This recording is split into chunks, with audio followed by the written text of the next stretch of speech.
And I would say the follow-up after consequence is even more important than the Yeah. consequence. Think about this. You're going to have a limited influence to be able to coach and to be able to instruct and pour into a child that hasn't felt cared for Right. and loved. This doesn't often get talked about. It's not immediately like somebody kisses Like, and it's like shut turn it your off, turn it eyes, off. turn it off, and it all comes back to what Brittany said is it's only weird if you make it weird. Well, what's up, everybody? Here we are, How to Have a Great Family bonus content. It was a 3-week series, and we were coming into week 3 talking about parenting. And I said, you know what, we're going to need even more time than just the sermon. And so I told you, our church from the stage, I said, Brittany and I are going to sit down and have a conversation and talk about even more content when it comes to parenting, because I think we all need it. So Yeah. Brittany, welcome. Thank you.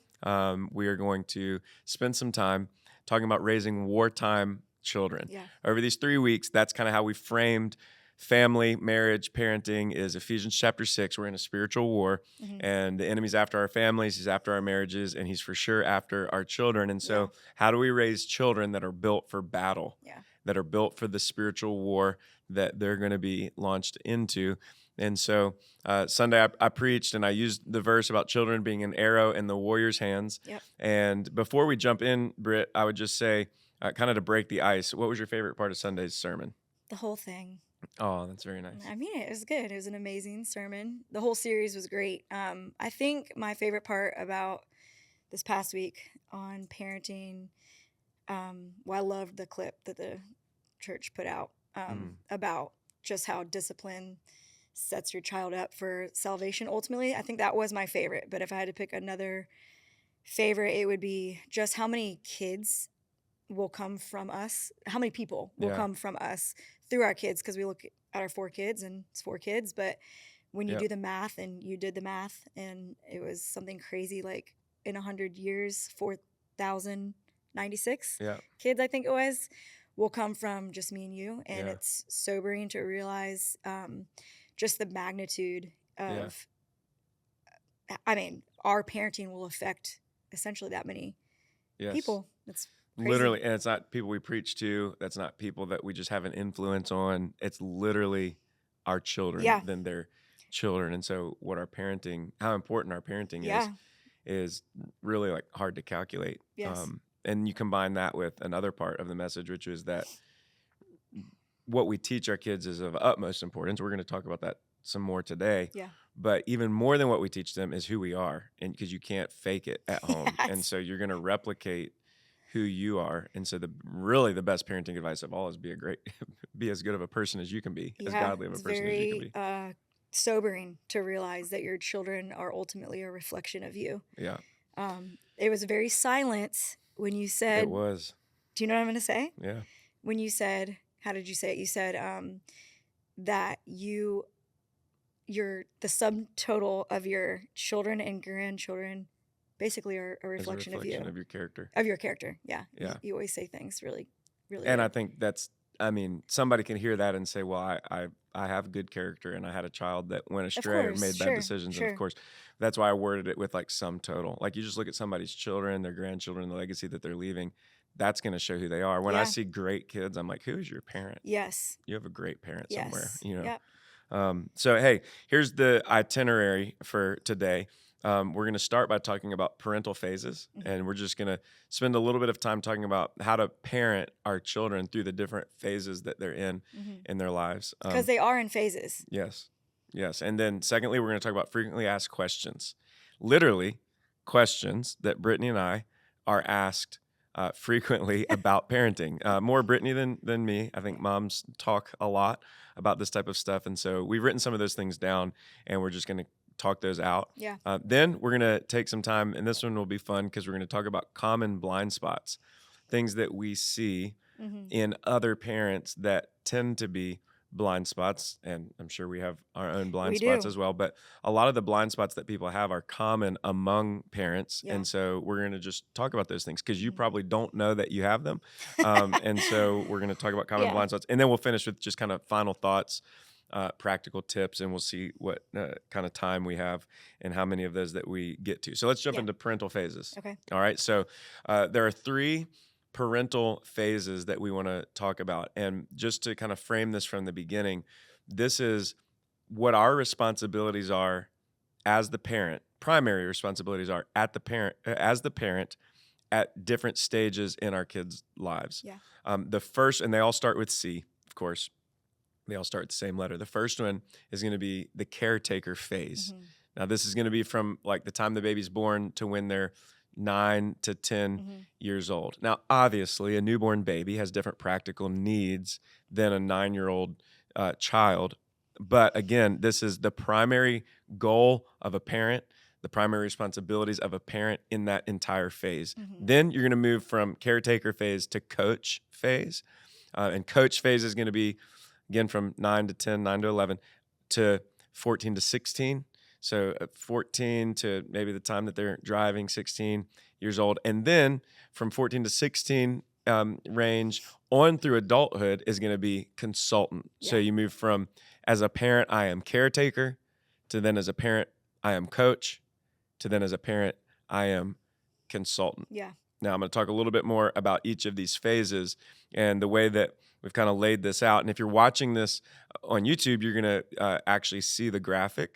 If you're listening to this, you're not going to be able to see the graphic. And so maybe you need to go back to YouTube, see the graphic, take some notes, whatever you want to do. But this has been very helpful for Brittney and I thus far in our parenting. I think it'll be helpful for you. But I'm going to give the goal of each phase, the atmosphere that we want to set in each phase, important themes, parental themes in each phase, emotional needs of our children in each phase, and then some special parental focuses in each phase. So we'll run through these pretty quickly. The goal of the caretaker phase is, besides keeping them alive, I mean, you're literally, Yeah, you're exerting authority to keep them alive. yes. Yeah. So we're going to keep the kids alive because they can't keep themselves alive, obviously, as a newborn baby, but even as a toddler, they do dangerous things. They're foolish. They don't know what's right and wrong. They don't know what's safe and unsafe. Yeah. And so here's the goal: is submission to authority and obedience. Yeah.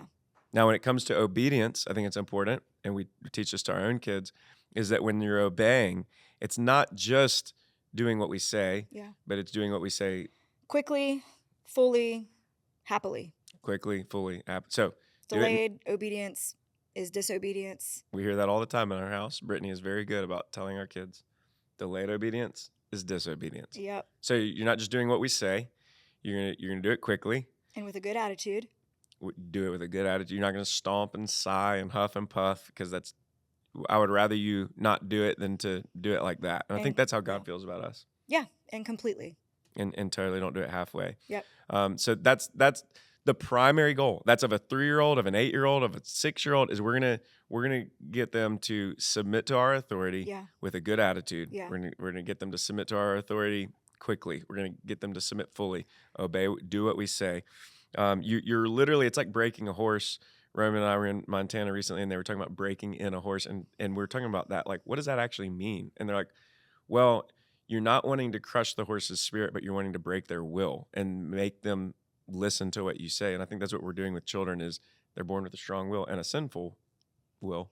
Yeah, and some people would say you don't want to break a child's will, you want to bend their will. And that's true. You want it bent. It's kind of like what you were saying, we're all born, you're doing the analogy of an arrow in the hand of a warrior.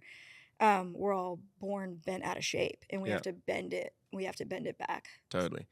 And really get what we're doing. What we are breaking is the defiance towards authority. That's what we want to break and create a moldable heart. And so you're not going to teach them everything in life between 0 and 9 or 10 years old. But what you are trying to accomplish, and we'll get into this in the following phases, is to create a spirit, heart that is willing to listen. Yeah. So you're wanting them to submit to authority. The atmosphere of the home during caretaker phase is high structure, high control, and high routine. Yep. Which I know can be harder for some families than others based on schedule and all of that. But here's what we're wanting. And again, next phases aren't going to look as much like this, but it's high control. You're wanting to control your kids. Ultimate, complete, 100% control. Caretaker phase, the kid does not have control. And doesn't really have much of a say. No say. In what we're going to do, when we're going to do it, how we're going to do it. We're exerting our authority. Yeah. We're creating routine, control. And what we're not getting into today is how that's because that's how God's designed us and the stages of development of the child's brain, et cetera. Kids actually want it. And they're not going to say that they want it. They're not going to be able to articulate that they want it, but it creates safety. Yeah. Creates a place where they can thrive. Yep.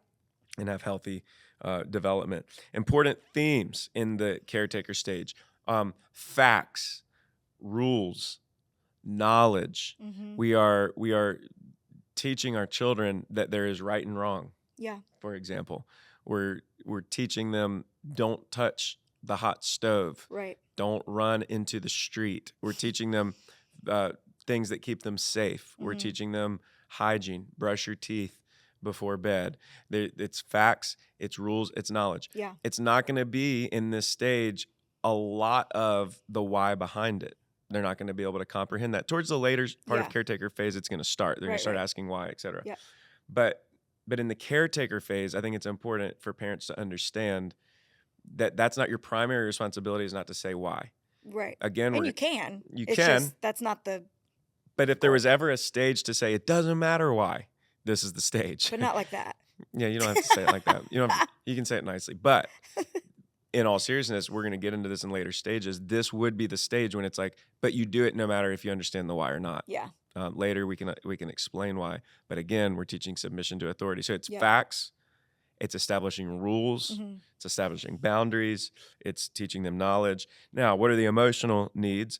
The emotional needs in caretaker stage is time, attention, affection, touch, hugs, and so you're letting them know, even in a way that they can't comprehend yet, they're loved. Yep.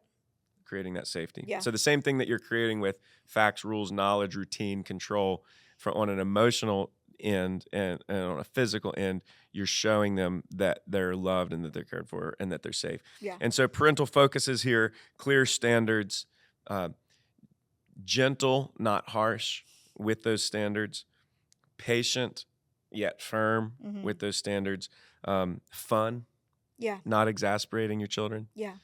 So those are some things about caretaker phase. Now let's move into coach phase. And by the way, as we move into these later phases, it's going to help bring even more clarity to phases that we've already talked about, because you're going to see the differences. Right. They build off of each phases. other.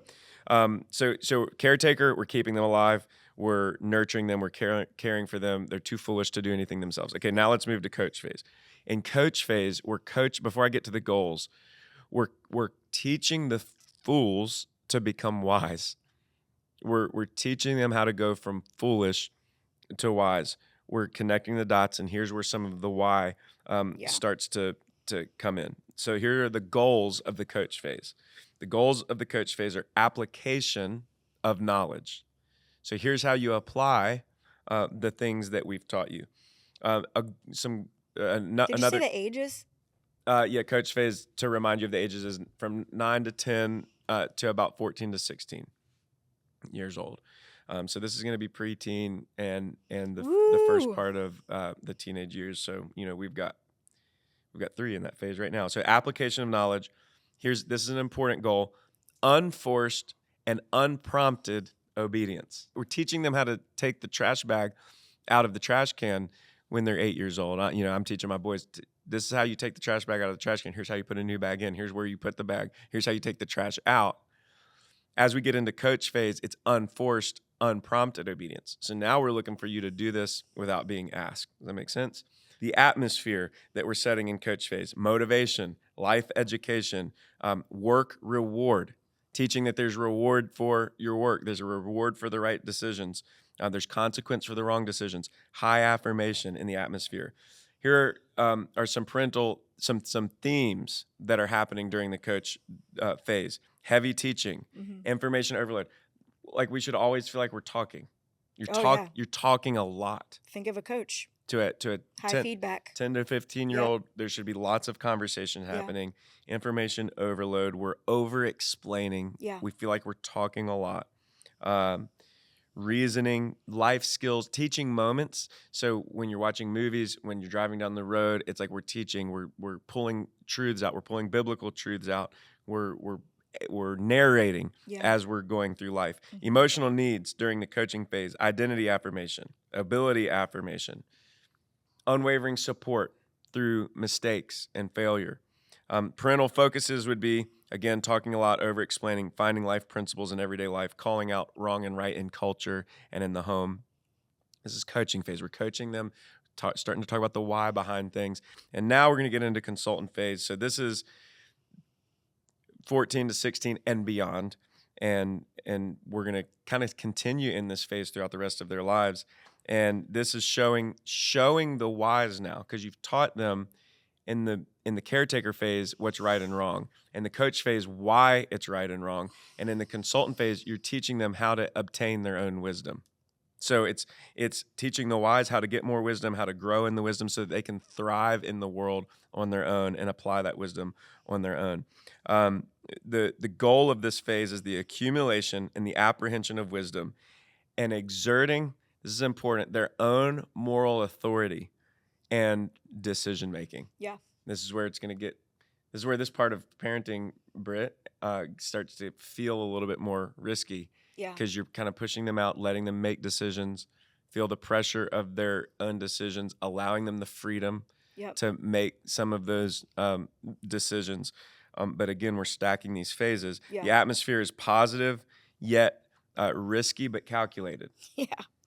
There's going to be times where it feels scary. It feels risky. They're making some decisions. They're out doing some things on their own that you're not used to. It's risky, but it's calculated risk because you're still in charge of them, and it's very empowering. Important themes: application of wisdom, trial and error, stepping out in faith. Yeah. Emotional needs of the consultant phase is quiet but steady presence. We're not talking as much anymore. Right. We're not giving our opinion on every single thing that Not they're doing. nitpicking everything they do. It's very important. Yeah.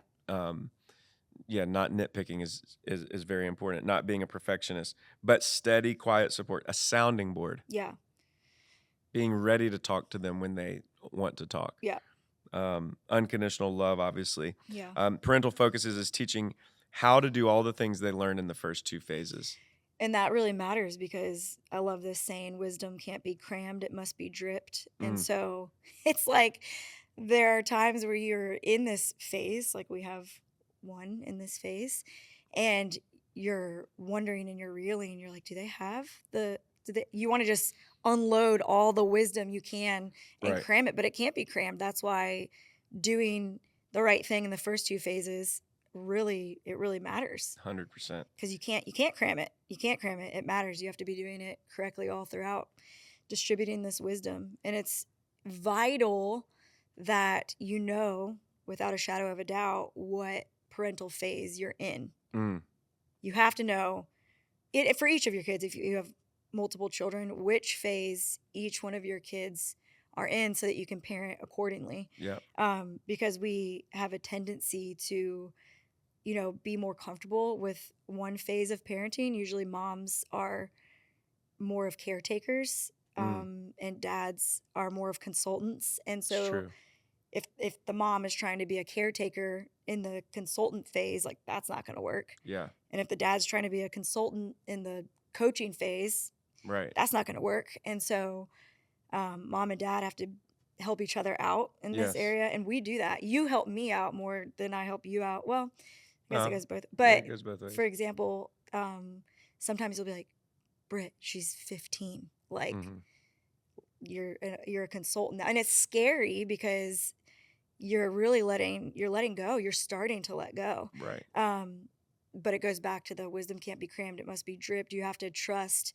If you're already there, you have to trust that you've done a great job. Not that you have to not give wisdom if you feel like you have something to say, but you're not picking them apart, criticizing everything they do. Right. You're trusting that you've done it the right Yeah. way. That's convicting. And it's kind of like I was saying Sunday, just because it's going to make somebody feel uncomfortable or maybe convicted doesn't mean we're not going to say it. Here's a reality. If you are going to pay for it if you've missed stages. It sounds really negative to say, but it's just the fact of the matter. And it's going to help young parents and future Yes. parents. So if you have kids and you are in the caretaker phase, hear this loud and clear. If you miss it, you've missed it. Mm, Like, I know God can do it's very true. miracles and really turn people around, and prayer can work wonders. Absolutely, we believe all of that. But if you've missed the work that needs to be done in that caretaker phase, or you've missed the work that needs to be done in that coaching phase, you actually really can't go back and Right. revert Right. what's happened or what has not happened. And I said a little bit of this on Sunday. I think, of course, God can do anything, and He does. Yeah, yeah, And He can change people miraculously, and He does. But as far as the natural, like your parenting and yeah. the natural process and progress of your parenting, what she's saying is 100% It's true. true. And it's hard because people do come to us and ask us questions about child they're dealing with that's, facing some challenges in terms of obeying or doing the right thing or whatever. And you're just like, Yeah. you this should have started 10 years ago. This should have started 15 years Right. ago. You can't really go back and reestablish what was never established. Right. And And they're building, each phase is building off of the previous phase. totally, because I think think about this: you can't coach. You're going to have a limited influence to be able to coach and to be able to instruct and pour into a child that hasn't felt cared for Right. and loved. They're already going to start hardening up, closing off in those teenage years if we didn't caretake the right way. Right. And you're going to have no, like a consultant. The reason I like that word is because in the business world, a consultant is someone who is hired, and like the consultant They is, come to you yeah, for the advice. the Yeah. client comes to the consultant and says, I need your help. And so a child's not going to an older child, an 18-year-old's not going to come if you haven't cared in the caretaking phase, if you haven't coached them and been there for And them, captured their heart. captured their heart during the coaching phase. Yeah. And so that's why I do agree, like these stages, if you miss it, you've missed it, and then you got to give it to God and pray that He's going to redeem it. Of course. Sure. But if you hit it, you're going to reap the rewards of it in each phase. Yes. One final thing I want to say is I think the consultant phase is the first phase where you as a parent are going to start to show some vulnerability. Mhm. You don't really need to do this you shouldn't do it in the first two phases. You're hero. Yeah, in the you're their caretaking established hero, phase. the first two phases. Yeah. You are solid rock, and you're always solid rock, but you're solid Not that you rock. can't apologize, but Of course, we're not talking about making a mistake and apologizing, but as far as when you get into the consulting phase, it's like we're going to share some of the, hey, this is how I learned that, or here's where I failed at that when I was your age. There's going to be some of that vulnerability to let your kids know, yes, I'm hero, mhm, but you have the permission to be able to come to me when you make a mistake, when you fail, right. because none of us are perfect. You Yeah. don't want to create an impossible But standard. it is so important that we recognize what phase that we're in, Yes. which phase we have a tendency to gravitate towards naturally Yes. as a parent, and then knowing you can't treat your kids like they're all in the same phase all the time, or you'll lose them. Yes. You'll fail them. I like what you said about how you're telling me, hey, we balance each other, and that's how you're going to be too. Yeah. Is you balance? Like she's usually telling me, hey, the mom's going to be usually telling the dad, hey, they're only 5, and the dad's going to usually be telling the mom, hey, she's 15. Yeah. So It's so true. that's just kind of some natural ways that we're going to be balancing each other out, and that's why God's created it like this. And Yeah. I know not all of you we have single parents that are watching, and like I said from the stage, God's graced you for it, and He'll give you a supernatural grace Yeah. to be able to parent, and God bless you. Yep. But God's designed us to raise our kids as husband and wife together, father and mother, and that's how we can help each other. Yeah. All right, that's good. Those are the phases. Let's jump. And I'll say, Yeah. and this is good news for some, it's bad news for others. The physical expenditure, the physical energy decreases as the phases go on. Yes. But the emotional expenditure, the emotional energy that you put out, it increases. Like that's why That's I really never, good, yeah. as most moms seem to love the baby phase, the Mhm. caretaker phase, when they're babies in the caretaker phase. And I'm like, that is like not my favorite because I'm exhausted, and yet I want to just be like, what can I do for you? Like, tell me Mhm. what you need. But anyways, That's it's a really it's good point. true. It doesn't get easier in any way. It just changes That's in a terms really of good what point. you are your In energy. baby phase, it's literally sleepless nights. You're getting up in the Yeah, middle you're of the night. You're tired. changing diapers. You're physically tired. Teenagers cause you to be like, I'm mentally exhausted, and you Right. should be, because Right. you're expending your emotional And I energy. don't want to say getting up and nursing and changing diapers and bathing and cleaning out. I don't want to say that's not hard. It's Of hard. course, I it's a remember different it type of being, hard. yes, yes. But yeah. All right, let's switch gears here. We're gonna go into frequently asked parent questions. FAPQ. Frequently asked parental questions that Brittney and I have gotten over the years, and even honestly since Sunday, since the sermon, it's caused conversations to start happening. And so, what are the most common things we hear? Questions that we get asked, and so we'll do it like this. I'll kind of ask it, Okay. and then Brittney, you can take a shot at it, and then we'll talk about it. All right. So here's the first one: when do I give consequences, and when do I give Are you asking me? grace? Yeah, I'm asking you. Oh, When do okay. I give consequences, and when do I give grace as a parent? Yeah, it's a great question. And I feel like anytime something comes up where a child is being disobedient, you are faced with that question, Mm, which is all the time. Unless you have little saints, little angels. It does matter that you give both yeah. because we're exemplifying God Mm-hmm. as their parents, and He gives both. Mm-hmm. Thank God for His grace. Thank God for His mercy. Grace is getting what you don't deserve. Mercy is not getting what you do deserve. Mm. So I would say you give a grace or mercy. I guess it would be mercy technically. Mm-hmm. Yeah. When the disobedience is a one-off situation, Mm-hmm. that it wasn't intentional defiance, Mm-hmm. or maybe you're just wanting to make a teaching moment for them of what mercy is. Mm-hmm. And always, for us, we have always shown mercy when our kids come to us unprompted and are repentant, Yeah. which basically is telling the truth. Yes. So we have had a very, would you say it's drastic or? Yeah. I mean, I don't know if I know anybody else whose parent did this way. Drastically high tolerance for mistakes and a drastically low tolerance for lies.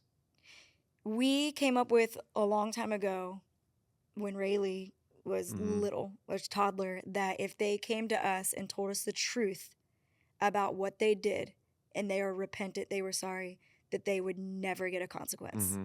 They would be shown mercy every time. We might regret that rule someday, but we haven't violated it yet. We've never violated it, and I don't know. I don't even know if I should say this on the podcast. Like, our kids do not lie. Yeah. I would say that the most important thing you could ever teach your children is to tell the truth. Yeah. Because sin is not a problem for Jesus. He came to forgive all of our sins, every single one, but He cannot forgive a sin if you're not telling the truth about it. And I think the reason that this is important and that parental strategy should at least be considered by you is because how do you get a kid to not lie? You can't force a kid not to lie and even use consequences for lying to get rid of lying. You have to positively reinforce truth. And so that's why this strategy thus far has worked. And we're not saying it from a prideful or self-righteous. Hopefully a helpful position. I'm telling you, this has worked for us. But our kids really do. They tell the truth, and they'll come to us. And sometimes if we like kind of wonder, we go like check back on them. Are they really telling the truth? And they always are. And it's been because we've positively reinforced truth, open and honest conversations, always reminding them sin is not a problem, lying is. I mean, sin's a problem, but sin is not a problem to be forgiven and addressed. Sin is not an unovercomable problem. Jesus has forgiven us, and we can work through the consequences together. But deception makes it impossible many times and very difficult and very messy to deal with sin, everything. And it compounds sin. So that's worked for us. And so that's consequences, grace, when to give them. I think that matters, the state of their heart, whether they've come to us, whether they're being honest. And And the reason is because that's how God deals with us. Totally. And a consequence would be easy. If there's a repeatedly broken boundary, Mm-hmm. if they're being defiant, Yep. or if you need to just really show them why consequences Yep. are important. Yeah. Patterns. Yep. Patterns is going to have to be dealt with differently if it's a pattern. Yeah. So, And obviously never giving consequences out of your anger or your mood or what are some bad consequences, like things that you would recommend people don't give, or things that you've seen people give? we have never grounded any of our kids ever, Right. because grounding is having them, they've obviously done something wrong, Mm-hmm. they disobeyed, but then you're taking them and you're isolating them away from us, from the rest of their family. So when you say grounding, you mean like sending them to their room, not letting them go places? Yeah, no, we will never do that. Yeah. And I would never recommend, we've seen this over the years, parents will say, so and so is not going to be at youth tonight. They're grounded. Like, hold up. So you're not going to send them to youth. You're teaching them to not be around God. Yeah. And that a consequence is not being around their church family and God and worshiping and being in fellowship. That is not a consequence. That should not be a consequence. So I would never. I'm glad you said that. Yeah. That's terrible advice. Don't ever do that. Please don't ever tell your kid that their consequence is not going to youth or not going to church or not going to small group or I said school. That's terrible advice. Sorry, I meant that's terrible. That's a terrible idea. That's great advice. Yeah. I know it's a terrible idea, because think about that. When they grow up, when I commit a sin, then I'm going to hide from God. That's literally the opposite. That's what Adam and Eve did. Yeah. We have to teach them, you commit a sin, you get into the presence of God. Yes. So you're going to youth. You might lose your phone, or you might have this or that consequence. And I would say the follow-up after consequence is even more important than the consequence. So a lot of times parents will, they'll give the consequence, whether that's spanking them or taking away something or whatever, and then they feel like their job is done because they gave the consequence. But the most vital part of all of it is the follow-up, the conversation you have with them afterwards, praying with them afterwards, so that they know that they're still unconditionally loved by God and by their parents, and reminding them who they are, and just letting them end that consequence with encouragement. I think also something for me that's helped me is when I know that we're going to follow up, because that's been a standard that we've tried to set in our parenting. Yeah. Sometimes she has to remind me, by the way, and again, that's how we help each other. She's like, you just corrected him or corrected her. You need to go now follow up with them, have the follow-up conversation.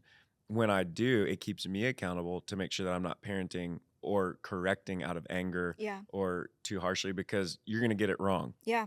And so if you have gotten it wrong, that's not only your chance to follow up with them, to process out what they got a consequence for, it's your chance to follow up with your own self. For sure. And to be able to talk out. And so I'll many times say, hey, just to be clear, like I might have sounded harsh when I corrected you or when I said that. Or let's say I really have sounded harsh and I let my anger like come through in my voice. Let's say I have done that. I will literally say, hey, Daddy sounded too harsh when I said it, and I apologize if that sounded harsh. But what I'm not and I always do this, what I'm not apologizing for is what I said and the consequence that you have, or the correction that we brought. I'm not apologizing. I still believe that, but I want you to know the way I said it was a little angry. I was frustrated, and I'm sorry for that. And that gives you a chance to keep your heart in check and keeps you from parenting out of anger, which I think is giving consequences out of anger, which is important too. Yeah. I think it's also really important to pause so that you don't give consequence in anger. Pause before this isn't like a state of an emergency. Right. State of emergency. Yeah. You're not obligated to give a consequence to your kid right away. It's actually something we, when they were younger in stores, if they acted up, we would say, when you get home, you're getting a consequence. And what else it does is it teaches the kid that they may not reap right away. People think that you can sin and get away with it because it didn't, nothing happened right away. But you will reap what you sow. And so it's just little teaching and timing that. Totally. So to pause before you decide what you're going to do. I have a couple more written down here, and we got to do these fast because I'm just keeping an eye on the time. But I'm going to give you 3 questions here, kind of rapid fire. Let's see if we can do this. Number one, or number two, I guess. How much screen time should I give my kids? That's Okay. a massive one. No one knows. That's important. No one knows because we are all our kids, I don't know how old you are if you're watching this, but this generation of kids coming up, they're guinea pigs. And the initial studies that have come out are not looking good at all. Totally. We're basically allowing our kids to be under hypnosis for hours and hours and hours and hours. So Brittney and I don't claim to be scientists or researchers. No. You can do the research yourself. Please do. You'll probably break every screen in your house. What we have done is we have read it, and I was just reading a study the other day. It is terrifying. Very sobering. I'm talking about at the level of like what drugs are doing. Yeah, without a doubt. The brain, all the dopamine hits, the depression and anxiety that it's causing. And a lot of you have already heard all of this, but if you read the studies, it's even more staggering to read what scientists are actually saying about what's happening to our kids' brains. So screens are in and of themselves not the enemy, like a TV screen, watching a show. We're talking about phones. Yeah. We're talking about scrolling. We're talking about the quick hits of dopamine. We're talking about the comparison. Do you think teenagers should have social media? No. Do you think teenagers should have unrestricted access to the internet? No, I don't. The cost benefit makes no sense, and unrestricted is obviously important. Like your kid having access to the internet under your supervision and with guardrails and safety features on the phones, and most importantly of all, What about Rayleigh's Instagram account? Conversation. So yeah, it's a business. That's a great question. It started out because of a business, and so she kind of uses it as her business account. She did, yeah. But literally, I can say this with full conviction. Our kids don't open apps besides certain, like if there's a game that we allow them to play when they are allowed to be on their phone, they can do that. But they do not open apps without asking us. Yeah. I'm like literally when Rayleigh goes on Instagram, it's because she's 15. And she says, but it's not a social media. It's literally her business. Yeah. It is not used. And Anyways, she'll say, "Daddy, can I get on Instagram to make this post?" Or, Yes. "Daddy, yes. can I get on Pinterest because I want to look at this thing because I'm redoing the And is closet she in the room with us? in my room?" And she's in the room with us. So What do you say about phones in bedrooms? no phones in bedrooms, no phones in bathrooms, no phones in any room that has a closed door, which obviously bedrooms and bathrooms a lot of times have closed doors. So we say you can't have your phone in your bedroom, can't have your phone in a bathroom, period. And you can't have your phone in any room where there's a closed door. Those are some standards that I think if they even have a phone at all. And that's got to be up to you as the parent. So, Rayleigh has a phone. Roman has a phone too. Roman now has a phone, that's true. And there's reasons that we allow them to have those. We want to be able to communicate with them as they're now at different places without us, but there's high restrictions. So screen time, very low. You need to study yourself. We're not the masters at screen time and telling you how much that they should have. But if you care about their mental health, their and, emotional health. And the question is that we wrote down is that we hear a lot is how much screen time do you give your kids? How do you guys deal with that? Yeah. And we're just saying you better be. We're saying like, we don't know. Flashing warning lights going, we don't know exactly. This is the experiment right now. Yeah. But read the studies.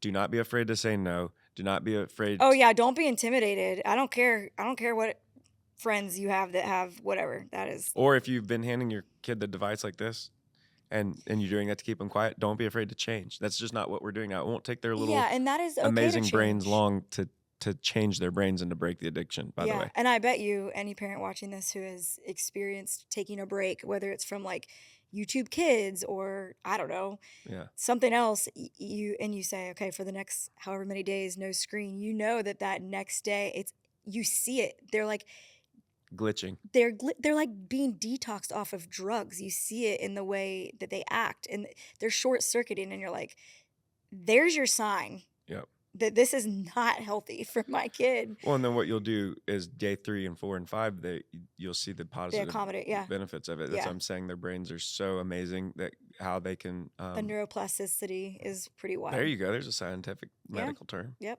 Good job, Britt. Really Okay, smart. next question. How to parent when you and your spouse don't agree? Come into agreement. Yeah. Get on the same page. What would you say?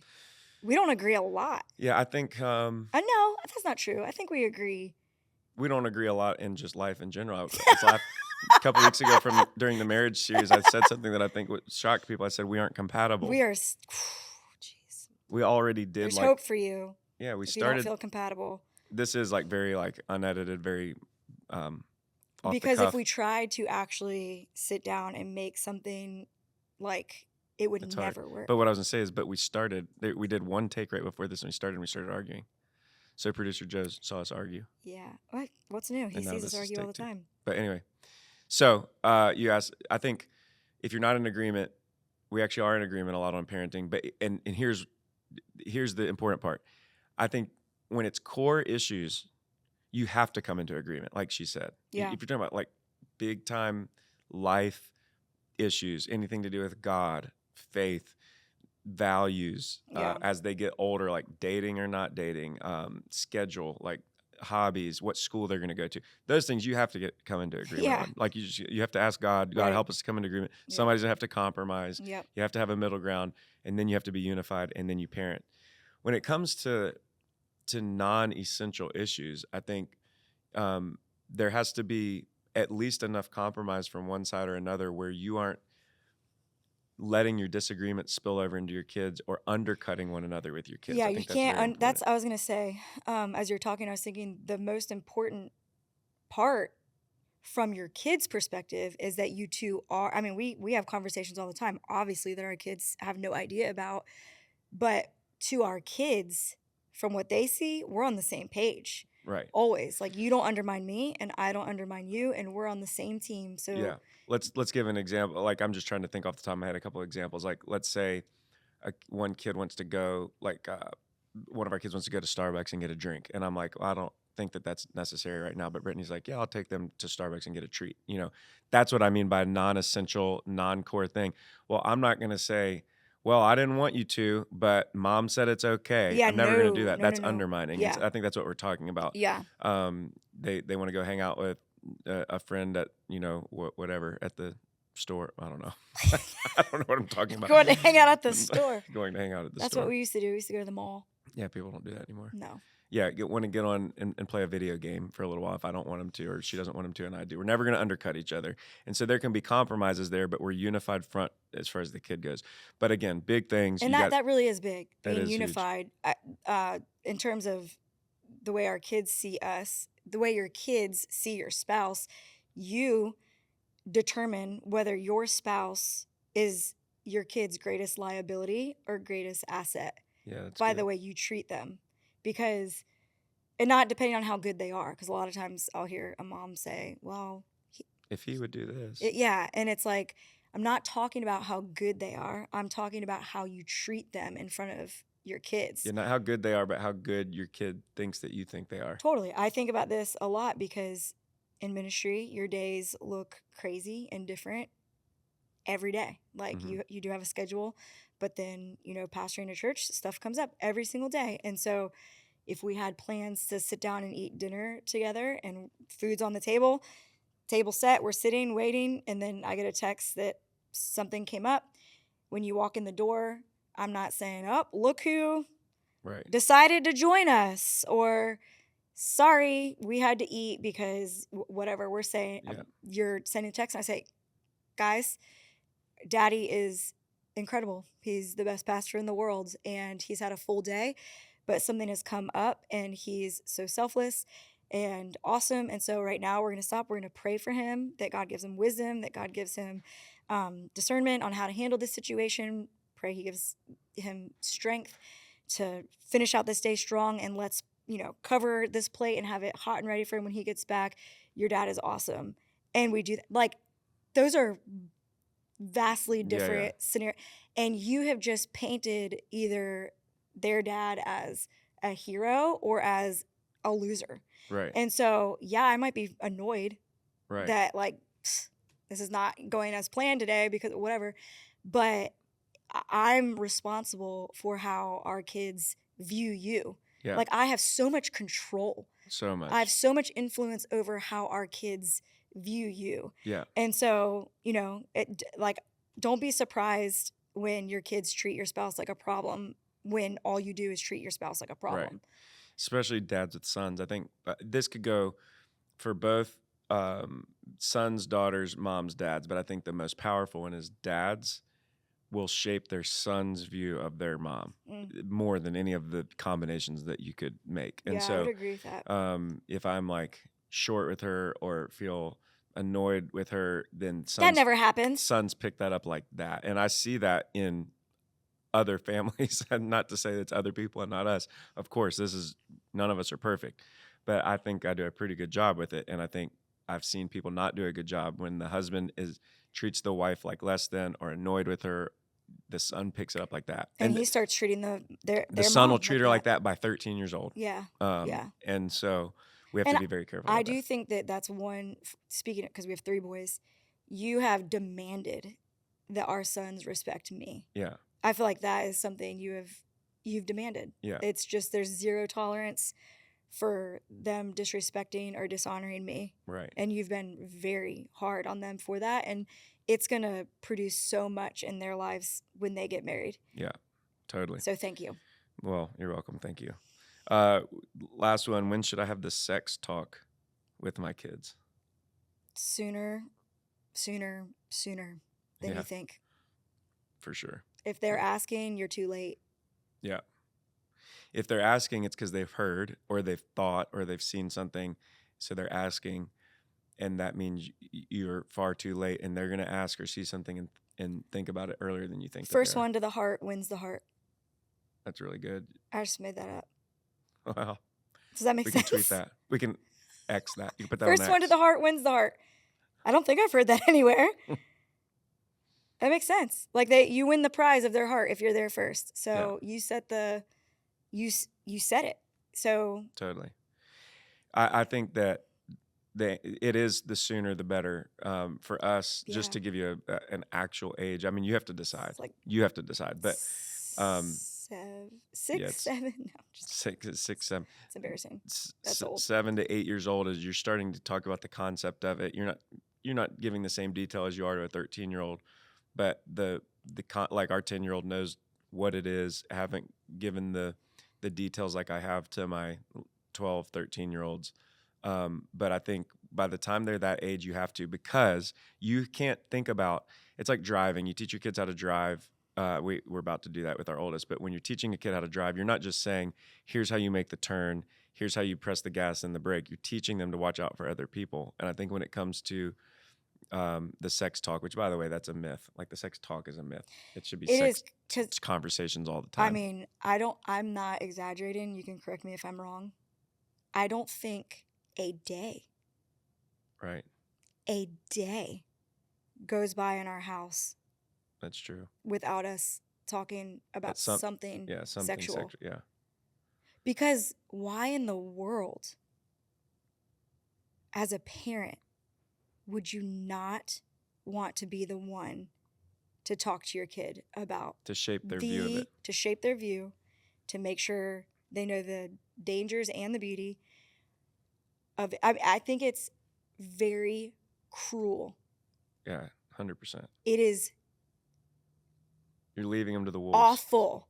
Yeah. To hand that job over to someone else. Yeah. Let me finish this one thought and then come back to that. So don't let me forget, okay? Stay right there. You stay right there. I'm going to go back and finish this thought of when you can't think of the sex talk and teaching them about sex in the sense of when you want to talk to them about it. That would be like just teaching a kid how to drive and never talking about other drivers on the road. Mm-hmm. But more than teaching a kid how to drive is teaching them how to drive defensively, watch out for other people. You got to look, you got to pause before you go on a green light. Why? Because they're going to get destroyed by somebody else. Yes. And not just crash the car themselves. And so for a kid, you have to be thinking, my kid's going to hear this. It's not a question. It doesn't matter if you think that they're not ready for it. You have to be thinking, when are they going to hear it? Well, if they're in public school, they're going to hear it super early. Public school's not even worth, it's just a mess. But then even if they're not in public school, like our kids are homeschooled, but they play sports, go one football practice. I mean, it could be a Tuesday night football practice for an hour, and they're standing Yeah. in line, Talking and some about it. kids start talking about something that happened at school or something that they saw on their phone or on TV or Mhm. whatever. Mhm. And so, and it happens like that, and you don't even know. And so you have to be thinking like, how do I get in front of that? How do I get to their heart first? And that's why we're going so early with that age. I mean, that's why you have to go 6, 7, 8 years old when you're starting to introduce this, so that they get introduced to the concept by you. Now And let's I know it's painful as a mom specifically to think that you're stealing their innocence. Like they're so sweet and innocent, they know nothing about that, and Mhm. it's like you feel like you're ruining them Right. when you tell them, but you have to think of it logically Yeah. and know that if you're not telling them, you're ruining them because Oh, they're gonna hear it. yeah. You think Um, you're ruining them by telling them about God's gift to them and I know, how to yeah. use it? Hmm. Well, how about somebody else tell them about God's gift in a way that causes God's gift to be ruined from the beginning? I Yeah. mean, And that's then last their entire lifetime. yeah, I mean, we've had conversations about things we heard, saw when we were younger, and it's like, it doesn't disappear from your brain. totally. It will stick in your child's brain forever. I mean, God can do miracle. He can cleanse us and purify Right. all of it, but it's But you're the first you think about first impressions. We talk a lot about first impressions. You only get one first impression, et cetera. There's one first impression that there's one. your child Yeah. will have one first impression of sex. And I think without getting awkward, if everybody thought, what's my first impression of sex? Pretty much everybody watching this, I know me and Brittany have already talked about this, can give you it. You Yeah. could have been 8 years old and you'll remember it. You could have Yeah. been 10 years old and you'll remember it. And it might have been painful. And if so, I'm sorry that that's the case. God can bring healing if that's the case, because it could have been even an abusive situation. But everybody can remember what their first impression was. Mm-hmm. How beautiful it would be if all of our kids, everybody watching this right now, their first impression was, I remember when my dad talked to me about Yeah. that. I remember when my mom talked to Yeah. me about that, and the safety that Yeah. creates, and the clarity that Yeah. creates, and instead of confusion and pain Yeah. and chaos. Yeah. And so anyway, your son, especially, but your son and your daughter, God's created them to eventually want it, to be captivated by it, to be pleasured by it, obviously to procreate with it. And so it's unavoidable. It's an amazing thing, and it's coming like a freight train. Yeah. And so you have to be ready Yeah. to Sooner get to their heart first. than And you so think. Yeah. I think that's a And a random thing I would add is don't make it weird. Weird. It's weird when you make it weird. right. And so that's why we do talk about it all the time, because we don't want it to be weird. Right. And don't mystify something that's already That's why I think it's Mystif- important to talk about, to not just do a sex talk. no, it's Like, it's did you all the have the time. talk yet? And Yeah. parents And, feel and weird the about it. first talk is the talk, Yeah, but then you don't stop talking, that's very because then important. you make it weird and strange. And I remember, I have to be careful about talking about our own kids on here.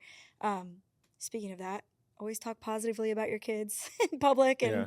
affirm them. Never bash them, talk poorly about them, or give information that they would be embarrassed about you giving. But Yeah. I just, at their ages they are, we would be very vocal. And even and coming from me, I would say, boys, I won't say names, I'll say, you're gonna want to see naked girls. Like you're gonna want to see things. No, And, Mom, we know I'm no, and not. I'm like, oh, you're gonna want it. Yeah. Yes, you are. Because I want them to know that when the time comes where they feel temptation or attraction, That they don't that's feel not shame. guilty, and they don't have to feel ashamed. Like that's the way God made Yeah. you to be attracted. So I tell them, I'll say it now. So I'm like, you're Yeah. gonna want that. Yeah. It's because And- that makes it less weird. Yeah, because then when they feel it and you haven't done that and set that up, then they feel that shame. And then it goes back to what we were saying earlier. Then they want to hide, and then Yeah. they want to hide it. And if they know that, like, oh, I felt that, or I got a zing of temptation towards that, or attraction towards that. And My mom told me I would. yeah, that's what my My dad was dad told talking me, about. yeah. And so then again, safety, clarity, Yeah. good gift. This is good. It's the And fire we- in the fireplace. It's when it's in the place that it's supposed to be. And so I think that's very important. Yeah. Back to the phases conversation when we're talking about phases, even talking about in movies, or like we'll be watching a show and a scene will pop up, and like be very careful how you deal with that. I will say this.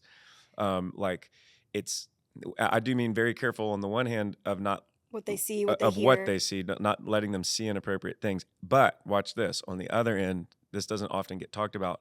It's not immediately like somebody kisses Like, and it's like, shut turn it your off, eyes, turn it off, Yeah. because you're creating this like Taboo, mysterious yeah. taboo thing. And I think it's important that in that moment, and so it's hard, but I will say that we try. Even the other day, we were watching a show. It's an old show. It's a good TV series. And a scene came on where the husband and wife were like kissing. And the kids are like, oh, they're kissing. And I'm like, They're yeah, like, they're they're about to have sex. and I'm like, they're husband and wife. They're Yeah. kissing. That's kissing. That's Yeah. romance. That's intimacy. And so obviously there are big time boundaries when it comes to that, what I'm talking about. And you need to do that with the guidance of the Holy Spirit. But I'm saying that to say, not creating this taboo nature where like this is something that like, oh my gosh. And it all comes back to what Brittney said is it's only weird if you make it weird. So Even it's weird. I mean, we're both very bold, not shy. And Yeah. yet I'm saying this to encourage somebody. I had to make myself. yeah, So if I have a strong personality, I'm not intimidated or scared. It was still hard for me yeah, and you, knowing all we know, knowing the value and importance so pray, ask God to just empower you, give you the words, maybe plan it out if you haven't done it already, and then make a commitment to not make it weird Yeah. and talk about it all the time. We'll say, did you see any naked people today? yeah, Like, Roman, did you see any naked people today? Like, Yeah. seriously. And hey, if you ever did, you are free to please. You tell us. Yeah. us. totally. We will not be mad. And that goes back to the consequences versus grace thing. I Totally. think that's We're here very important. to help. Yep. All right, Britt. Well, we are almost out of time, but No way. yeah, we're almost There's out of no time. way. Yeah, there It's is. not possible. There is a way. Oh, big way. We're almost out of time. Okay. So here's how I want to close. Let's do this. Let's do rapid fire common blind spots. And Oh. I said the word rapid fire earlier, but I mean really rapid fire. Like we're not going to go into detail about each one of them. Okay. All right. So you have some written down. I don't know where. Um, Are you going to ask me a question? yeah. Here's my question. What are some common blind spots that you see in other parents? Okay. Lack of clarity for their kids. Mm-hmm. Yeah. Like, it's not fair if you're not setting clear boundaries and expectations for your kids. Yeah. You just have to be very clear about where you stand on certain things, what's acceptable, what's not acceptable, and then when there's not consistency, it usually leads to yelling or anger. That's and that's one that I want to say is, and you just mentioned it. So let me jump in. I think a common blind spot is tone of voice. Oh yeah. I'll hear parents with a terrible tone of voice in public. I know. I get embarrassed for people. Like that's what in the world is because your what tone it of voice shows like is that a in private? lack of control. Yeah. When you yell, you're just saying, "I have no control right now." Yeah. And you always say a phrase. I don't even know it off the top of my head, but you can say the same thing in a different way. no, to the kids, you're saying like, "Can you hear me?" Or when they were younger, because I vowed to not be a yeller. I would say, "Can you hear my voice?" Oh yeah. So And you'd say it I'd quietly. be like, "Roman, can you hear my voice?" Yeah. And if they'd say yes, then I would stay in that tone, and I would say what needs to be said. But it all came from clear boundaries. Yeah. So you have to give if-then statements. If you don't put away your clothes, then you will not get to play in the game tonight, the video game, whatever, or whatever you want to. If then, and so that's very crystal clear. And then you have to follow through. Yeah. If they disobey, that's the inconsistency of saying you're going to get a consequence, and then they don't get the consequence because you don't feel like giving the consequence or for whatever reason. That goes to the emotional energy part we talked about earlier. Yeah, you're undermining your own authority at that point, and then they don't trust you, and then they can't count on you, and then they don't feel safe because boundaries keep your kids feeling safe and loved and cared for. They love it. They don't seem like they love it, but they love it. Kids love boundaries. Yeah. When they don't have boundaries and clear expectations, they don't feel loved. if you tell them that they're going to get a consequence, by the way, or you tell them you're not going to play video games if this happens, and then you don't feel like it because then you know you're going to have to talk to them or expend energy, and so you allow them to. What she said is so true. This seems like it doesn't make sense, but I promise you this is true. They pick up on the fact that you didn't feel like not letting them play, and so you just let them play, and it creates an unsafe environment, and they feel unloved. Yeah. That's 100% true. Yeah. Other I blind remember spots, we're gonna being keep it going. jealous. And my mom's so sweet. She knew we were doing this tonight, and she texted me and she said, "I'm sorry I wasn't a Christian when I was raising you." She has a beautiful redemptive story. My mom's incredible, but She is incredible. she was not a Christian when she was raising me, which, by the way, should give every parent, just a massive dose of encouragement and hope, Yeah. because I came from a very broken home, not a mom and a dad, not in a Christian home, and yet God's Yeah. grace can fill in gaps. Yeah. And I love God with all my heart. I feel like we're raising wonderful kids together. And so if you feel like you've messed up or you've failed, I can promise you I've been in a crazy Yeah. home upbringing, and here I am. And God I mean, yeah, so created a grace. masterpiece. Grace, thank you. I don't even know what I was saying now. You were saying safety. Oh, yeah, I consequences. remember being, as a young girl, I would feel jealous of my friends who had rules. Wow. I I believe that I 'cause would that's- feel yeah. I remember wishing I had rules. I grew up having rules, so I don't relate in that sense. I relate on the sports end though, because when I had coaches that were strict, I loved them, and when I had coaches that weren't strict and just wanted to have fun, Yeah. I hated it. Yeah. Anyway, let's go to the next one. We got to hurry. Blind spots, other blind spots. I'm going to give you one. Allowing your kids to have bad friends, letting them choose their own friends. Yeah, I know, you choose your kids' friends, or you like veto or a You friend. have absolute authority Yeah. to tell your kids who they're going to be friends with. Yeah. And as you move through those phases, obviously in the coach phase, it's going to be a little bit more interactive of getting their feedback on, and then consultant phase is going to be a lot less of that. But in caretaker phase, especially, till your kid is 10 years old, you're choosing their friends. Yeah, bad company corrupts good character. Yes. What else? Allowing your kids to be unkind and disrespectful to their siblings. I see that a lot. Yeah, I had a question about that. I get questions about that.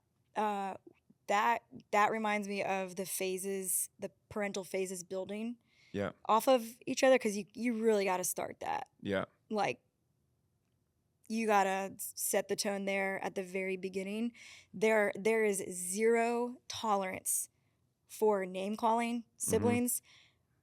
I don't know if this sounds like we're bragging. Whatever. I don't know if our kids have ever called their sibling a bad name. Yeah, maybe once Ever. or twice, and they got a big old consequence because it's not allowed. Yeah. It's just not allowed. You don't call your sibling a name. Yeah.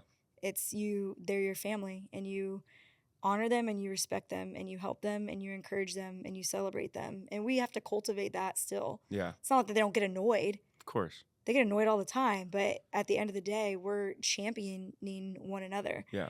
And you have to find ways to do that. Yeah. Like birthdays, we'll go around the table and say, one thing you love about them. Yeah, what's one thing you love? And so you do have to cultivate that and be intentional about that. But a lot of that is on you as the parent. Yeah. I guess that's what we're talking about. There are some things you can't be intimidated by your own kids. Yeah. You don't allow it. Totally. You don't That's allow great. it. All right.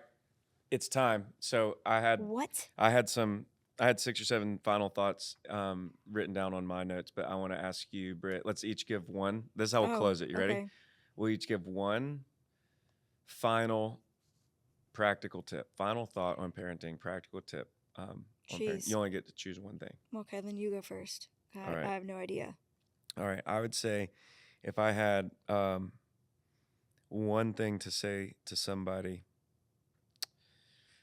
man, I put myself in my own bind. I would say this, and that maybe this comes from the coach in me. You are a great coach. I love coaching, but I would say it's you set the atmosphere. Another word for that would be culture of your home. Yeah. Culture I heard a pastor say this one time, a great leader, a great pastor. He said, culture eats systems for breakfast. Yeah. Meaning, like, it doesn't matter how good your routines and your rules are if you have terrible culture and atmosphere. It says it goes with like a sports team. Like it doesn't matter how good your plays are if the teammates don't like each other, Yeah. if the atmosphere is not positive, and if you don't have that fight in you. And so anyway, if you bring that to the family, I guess that would be like, if I had to tell you one thing, is set a godly atmosphere or culture in your home, and that'll cover a plethora of evils. That will Love covers a multitude like of love covering a sins. multitude of sins. Yeah. That will cover where you maybe not, you don't have the best routines, or maybe where you're off a little bit, if you Yeah. have a great godly atmosphere. So Yeah. maybe playing worship music in your home. We do that a Yeah. lot. We have I invested, I mean, not even a lot of money at all, but I like. Those speakers actually really annoy me. They glitch Really? all the time. Yeah. Oh, I'll be like, well. "Hey, Google." All right, so I spent Sorry. spent some No, money. thank you. I have like no. 8 speakers I'm around so the house. I'm sorry, so but proud of I them, just and I don't think love I know them. how to use them No, properly. but Okay. so speakers in our house. So like every room has a set of speakers, they connect, and so we have worship music playing a lot in our house. I think scripture, as cliche as it could seem, being written around your house. So No, that yeah. could be pictures or Yeah. whatever, but also like places where you write that, whether it's a little whiteboard that's on your fridge, or whether you put a Post-it note on your kid's mirror. Or as a family, you memorize a verse every week. Yeah, and my kids are at the point now where my older ones, especially Rayleigh, like they're writing their own scriptures on Post-it notes and putting them up on their mirrors and stuff like that. Yeah. Scripture around the house creates safety because it's literally Yeah. God's word. Yeah. So like, even if they seem like they don't care, they're looking around and they're just seeing the word of God. Yeah. They're hearing the word of God through worship music. Tone of voice. Big one is, how does the day start? Me and Brittney have always been like this. I'm sure we get it wrong some days, but like almost overboard. Like, the kids walk downstairs in the morning, it's always just like at the point of maybe annoying them. It's like, Yeah. Morning hug. Look who's up. This is the day the Lord has made. Yeah. And just extremely positive to start the day. And sometimes that is, I mean, sometimes me and her will be up early and we'll be having like a tense discussion about something about the day or something, and we'll stop.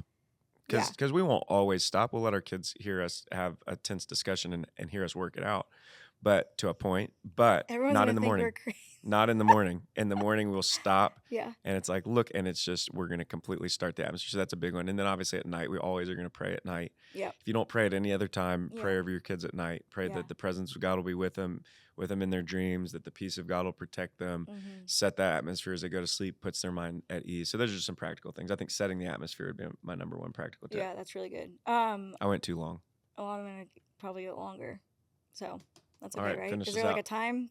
No, finish us out. I don't know. That's hard to pick just one. I love the saying, rules inform, but grace transforms. It's like, rules are great. And we just talked about that, having boundaries and clear expectations, because you have to have infrastructure, so that everything can work. But we have to remember that it's grace that really transforms the heart of our kids. One of my favorite parenting books is called Parenting the Wholehearted Child, and I read that when the kids were really little. It really just talks about the power of grace. And we major in minors and minor in majors, and so some parents are, their kid wants to get their second ear, their daughter wants the second ear piercing, and it's like, oh, I'm like clutching the pearls, like, oh my gosh, like, what would they look like? And I'm like, do you really care about that, or do you care about their heart? Or dyeing their hair? It's like, I care way more about their heart than their hair. The hair, like, Roman went through all these really cool hair phases. We are, we recognize that these are phases. So I'm like, I care about capturing his heart more than I care about his hair. Yeah. And so if we were like laying the law down and like, you will not have braided hair as a boy or whatever, he wasn't wanting to be a girl. He just wanted braided hair. That could sever our heart's connection. And so you have to think, I'm not going to major in minors, but I'm also not going to minor in majors. There's some major things that some parents just treat like minor things, like sleepovers. That's something we don't have time to get into. But anyways, I would just say grace. And you have to pray and you have to ask the Lord, how to parent each kid, that's something that I do every single day is I pray for each one of our kids because they're each so different.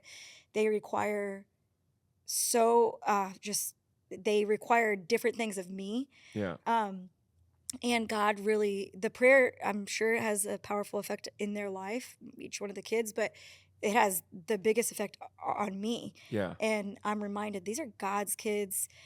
He created them, each one of them uniquely, specifically, with specific giftings and ways of thinking and perspectives and strengths. And, they each have their own weaknesses. So God help me. And God has spoken to me about them very, things I hold on to when Yeah.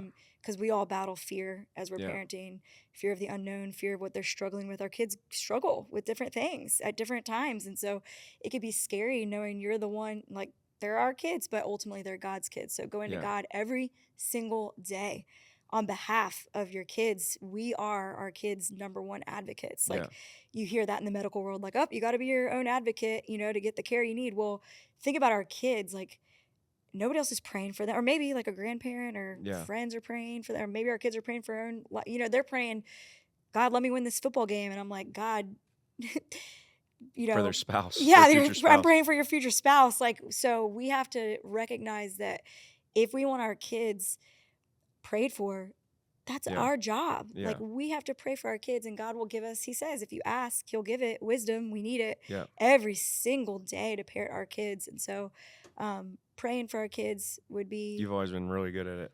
I mean, I pray for your kids Well, I too, actually but write, something I want to talk about is like my prayer binder, because it's transformed my life over the last couple of years. And it's just, it is infrastructure set in place for, it's a discipline, a spiritual discipline. Yeah. And it seems maybe legalistic, but it's not, because half the time I don't feel like praying. But if you have a system in place, and you're like, I'm doing this, halfway through, you catch You up, get your it. feelings Yeah. catch up with what you're disciplined to do. So anyways, it's, and I have dates and notes written down about each kid's things God has spoken to me about each one of my kids with a date. And now I've seen these things come to pass, Yeah. and I'm like, wow, Yeah. like, that's incredible, which keeps me encouraged. And I hope this was helpful today, and it's an honor for us to be able to sit down and talk about such an important topic. Yeah. And I will say this: we know that there's tons of content online. You can go watch a YouTube video on parenting. You can read a book on parenting.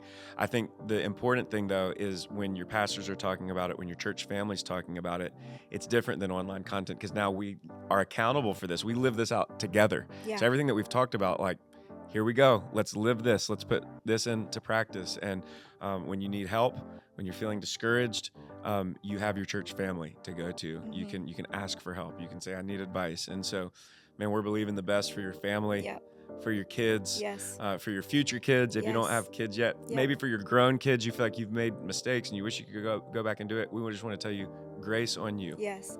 As we've said, God can restore and redeem. And so we're just believing the best, praying the best over you and your families. We love you so much. Love church. And we hope this helped you today. God bless.